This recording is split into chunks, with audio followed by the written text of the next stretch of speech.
அன்பர்களே, ஞான வழி என்னும் கருத்தமர்வில் மீண்டும் உங்களை சந்திப்பதிலே எனக்கு மிக்க மகிழ்ச்சி. இன்று திரு அவை கிறிஸ்துவினுடைய திருக்காட்சி பெருவிழாவை கொண்டாடுகின்றது. வழமையாக ஜனவரி மாதம் 6ஆம் திகதி எபிஃபனி என்று சொல்லி திருக்காட்சி விழாவை உலகம் பூராக கொண்டாடுவது வழக்கம். இந்த விழாவை மூவரசர்கள் தினம், 3 ஞானிகள் தினம் என்று பலவாறு அழைக்கப்படுகின்றது. திருக்காட்சி விழாவை ஜனவரி மாதம் 1வது ஞாயிறில், குறிப்பாக இலங்கையில் திரு அவையினுடைய விருப்பத்தில் கொண்டாடப்படுகின்றது. இந்த திருக்காட்சி விழாவை கீழத்தேய திரு அவையர்கள் தமது கிறிஸ்துமஸ் விழாவையாக கொண்டாடுகின்றார்கள். கிறிஸ்துவினுடைய பிறப்பை ஒட்டிய நிகழ்வுகளின் பொழுது கிறிஸ்து பாலக இயேசுவை வணங்குவதற்காக இடையர்கள் வானதூதர்களுடைய அறிவுறுத்தலின்படி அவர்கள் சென்று பாலக இயேசுவை மாட்டுக்கொட்டிலே தீவன தொட்டியில் வளர்த்தி இருக்கின்ற குழந்தையில் இறைவனுடைய பிரசன்னத்தை, பாலக இயேசுவை கண்டு அவர்கள் மகிழ்ந்தார்கள், ஆராதித்தார்கள் என்றெல்லாம் சொல்லப்படுகின்றது. அதனைத் தொடர்ந்து 3 ஞானிகள், ஒருவேளை அவர்கள் அரசர்கள் என்ற அந்த தானத்திலே இருக்கக்கூடியவர்கள், ஜெருசலேமுக்கு அப்பாற்பட்ட, அதாவது ஏனைய கீழத்தேய நாடுகளிலே இருந்து வால் நட்சத்திரத்தினுடைய அறிகுறியை கண்டு தோன்றியிருந்த பெரும் அரசர் இப்பொழுது பிறந்து விட்டார் என்ற செய்தியை அவர்கள் கண்டுணர்ந்து நீண்ட பயணத்தை மேற்கொண்டு அவர்கள் இந்த பாலக இயேசுவை கண்டு ஆராதிக்கின்றார்கள். நெஞ்சாங்கிடையாக, அதாவது சாஷ்டாங்கமாக விழுந்து ஆராதிக்கின்றார்கள். அவர்கள் சுமந்து வந்த பொன், தூபம், வெள்ளைப்போளம் என்ற 3 அடையாள பரிசில்களை வழங்குகின்றார்கள். இந்த நிகழ்ச்சிக்கு பின்னாலே நிறைய பொருள் உண்டு. ஒன்று, பிறக்கின்ற மீட்பர் ஒரு அரசராக பிறப்பார். அவர் பேரரசராக பிறப்பார் என்பதனாலே ஏனைய அரசர்களும் ஏனைய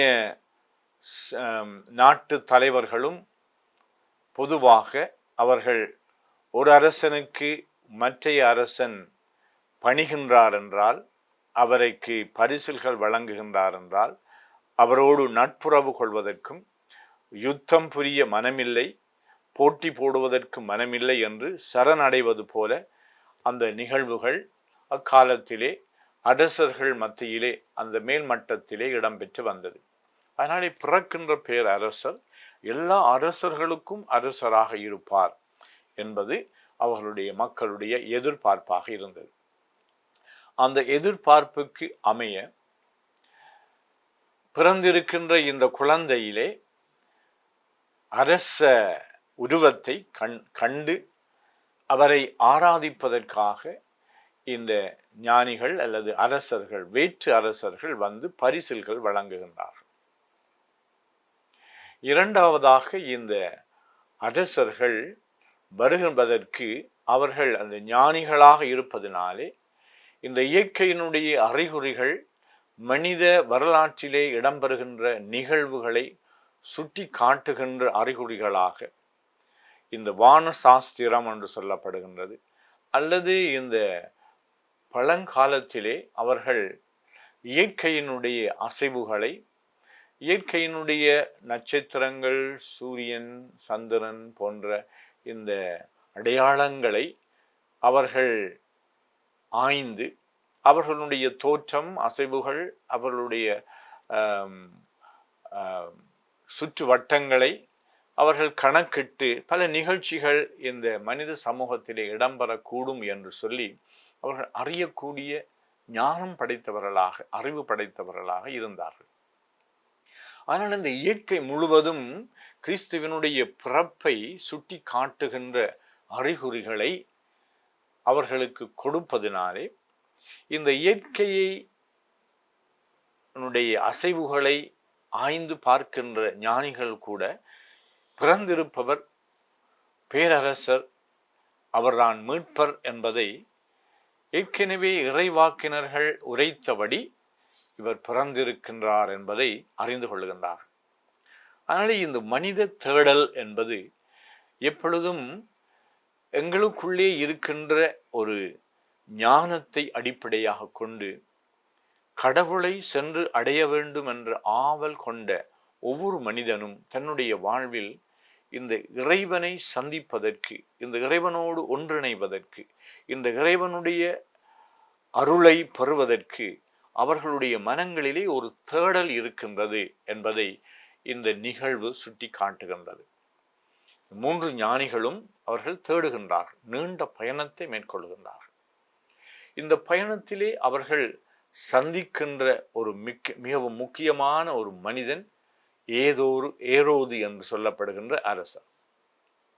இந்த ஏரோது அக்காலத்திலே பெரும் அரசராக மட்டுமல்ல, அவன் அந்த ஆட்சியை நிலைநாட்ட வேண்டும் என்ற வேட்கை கொண்டவனாகவும், அவன் சர்வதிகார போக்கிலே எதையும் செய்யக்கூடிய சக்தி படைத்தவனாகவும், தனக்கு மிஞ்சி யாரும் இருக்கக்கூடாது என்ற அந்த ஆசை பிடித்தவராக இந்த ஏரோது சித்தரிக்கப்படுகின்றார். இந்த ஏரோது மன்னனை இந்த மூவரசர்கள் சென்று சந்திக்கிறார்கள். பாதி வழியிலே நட்சத்திரம் காணாமல் போகின்ற பொழுது, மறைந்து போகின்ற பொழுது இவர்கள் இந்த அரச மாளிகைக்குள்ளே செல்லுகின்றார்கள். அந்த அரசன் என்ன செய்கின்றான்? அவன் இவர்கள் கூறுவது சரியா என்று ஆய்ந்து பார்க்கின்றார் என்று நற்செய்தியாளர் கூறுகின்றார். அப்பொழுது இந்த மறை நூல்களை, வேத வாக்குகளை ஆய்ந்து பார்க்கக்கூடிய மீண்டும் ஞானிகளை அழைத்து, இந்த வேத நூலை படித்து இந்த இயற்கையினுடைய அசைவுகளை எல்லாம் தெரிந்து கொள்ளக்கூடிய ஞானிகளை கொண்டு அவன் ஆலோசனை பெற்று பிறந்திருக்கின்றவர் முக்கியமான ஒரு எதிர்பார்க்கப்படுகின்ற ஒரு பேர் அரசர் என்பதை அறிந்து கொள்கின்றான். அதனால் அவனுக்குள்ளே ஒரு பெரிய குழப்பம், இந்த தனக்கு மிஞ்சிய ஒரு அரசன் வரக்கூடாது என்று. அதனாலே அவன் என்ன செய்கின்றான்?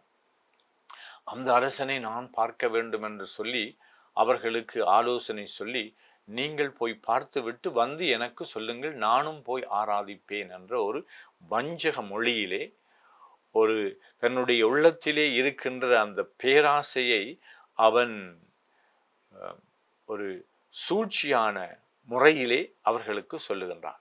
அவனுடைய அடிமனதிலே அவன் அதிகார வரை கொண்டவனாக இருக்கின்றதை இந்த செய்தியாளர்கள் எங்களுக்கு ஒரு செய்தியாகவும் கூறுகின்றார்கள். எங்களை விட யாரும் மிஞ்சக்கூடாது, அல்லது ஆணவம் கொண்டவர்களாக இருக்கின்றவர்கள் என்ன செய்வார்கள்? சூழ்ச்சி செய்வார்கள்.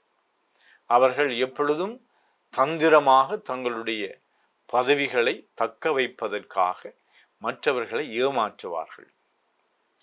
அவன் இந்த 3 ஞானிகளும் வேறு வழியாக அவர்கள் திசை திருப்பப்பட்டு சென்று விட்டார்கள் என்பதனாலே இந்த ஏரோது என்ன செய்கின்றான்? 2 வயதிற்குட்பட்ட அனைத்து குழந்தைகளையும் கொன்று குவிக்கின்றான். இந்த குழந்தைகளை கொன்று குவிப்பது என்பது பேரரசர்களுடைய ஒரு சதித்திட்டமாகும்.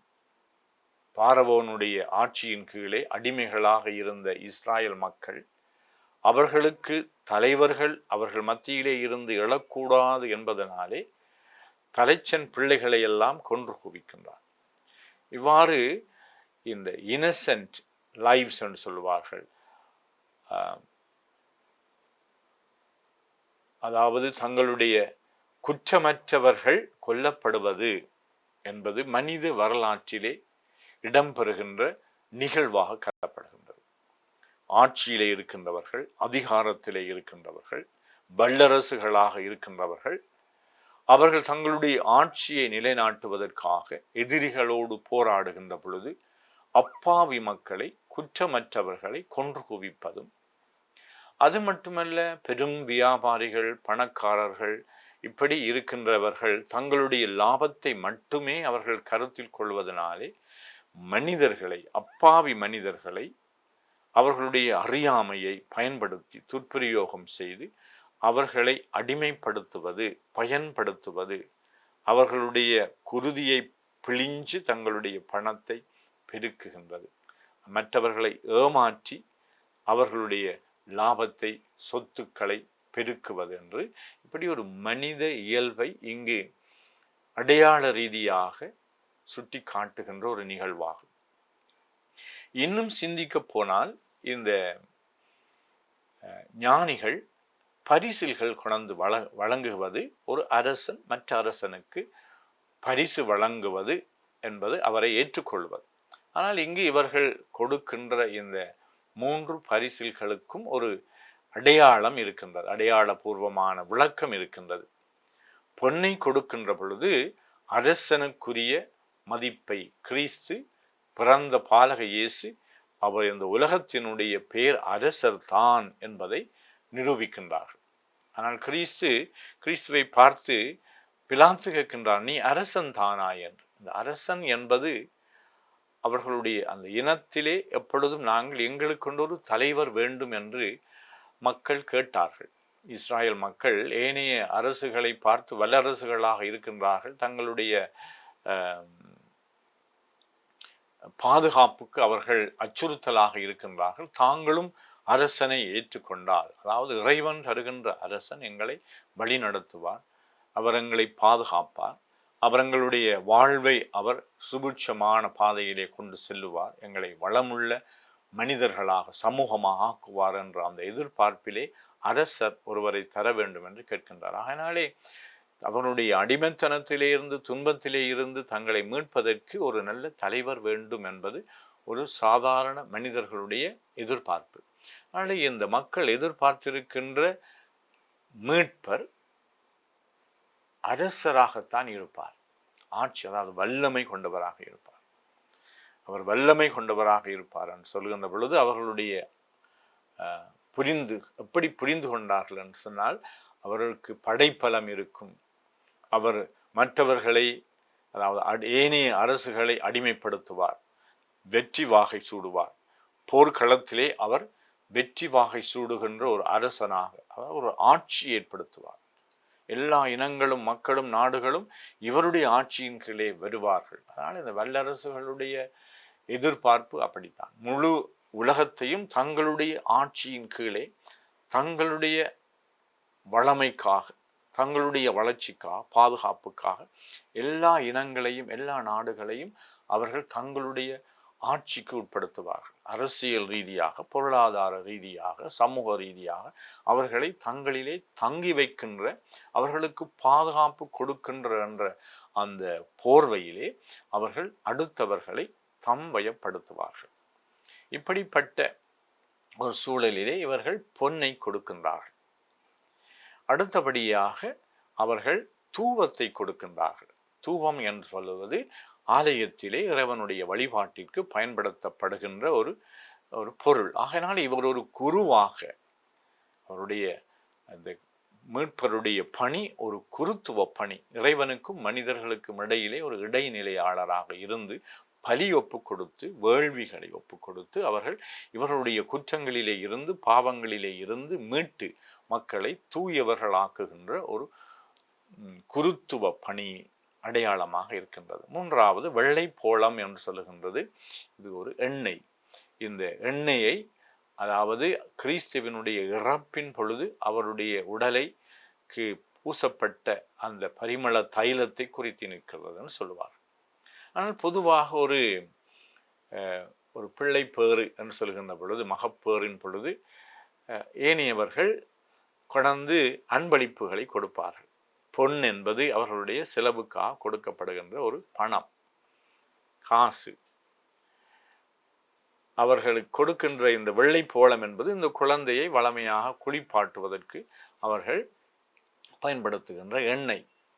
மூன்றாவதாக இந்த தூவம் என்பது ஒரு கிருமி நாசினியாக இந்த வீட்டிலேயும் இந்த பிள்ளைக்கும் அவர்கள் கொடுப்பார்கள். இவ்வாறு ஒரு சாதாரணமான நிகழ்விலே ஒரு உயர்வான கருத்துக்களை வைத்து இந்த விழாவுக்கு பொருள் கொடுக்கின்றார்கள். அதனால இந்த திருக்காட்சி விழாவினுடைய அடிப்படை தத்துவம் என்னவென்றால், எல்லா மக்களுக்கும் இந்த இயேசு சொந்தம். தனியே இந்த இஸ்ராயல் மக்கள் என்று சொல்லுகின்ற ஒரு இனத்தினுடைய வரையறைக்குள்ளே எல்லைகளுக்குள்ளே மட்டும் இந்த மீட்பர் கொடுக்கப்படவில்லை. மாறாக எல்லைகளையெல்லாம் கடந்து இனங்களையும் மதங்களையும் நாடுகளையும் அரசுகளையும் எல்லா விதமான மக்களை கூறுபோடக்கூடிய பிரித்து வைத்து கொள்ளக்கூடிய இந்த வரையறைகளை எல்லாம் கடந்து கிறிஸ்து யாவருக்கும் சொந்தம். சமயங்களை கடந்தும் அவர் சொந்தமாகின்றார். இந்த திருக்காட்சி, அவர் காட்சி கொடுக்கின்றார்.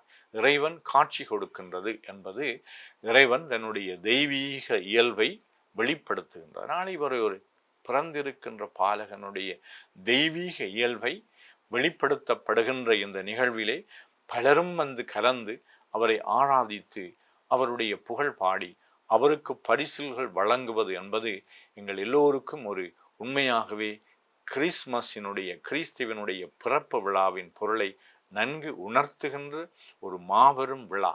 இந்த விழாவிலே நாங்கள் இறைவனுக்கு எங்களுடைய முதற்கண் ஆராதனையை செலுத்தி கிறிஸ்துவினுடைய பிரசன்னத்திலே நாங்கள் அவருடைய அரச குருத்துவ பணியிலே, இறைவாக்குரைக்கின்ற பணியிலே நாங்களும் கலந்து நாங்களும் இந்த கிறிஸ்துவினுடைய அரசை இந்த உலகத்திலே பரப்புகின்ற கிறிஸ்துவின் சீடர்களாக மிளிருவதற்கு இறைவன் உங்கள் அனைவருக்கும் அருள் கூறுவாராக.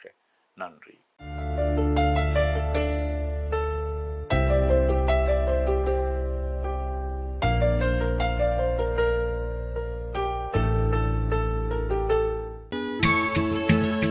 ஹோலி மேரியில் புத்தம்புது நிகழ்ச்சிகளை உடனுக்குடன் பார்த்து மகிழ எமது Facebook மற்றும் YouTube பக்கத்தை லைக் செய்யுங்கள்.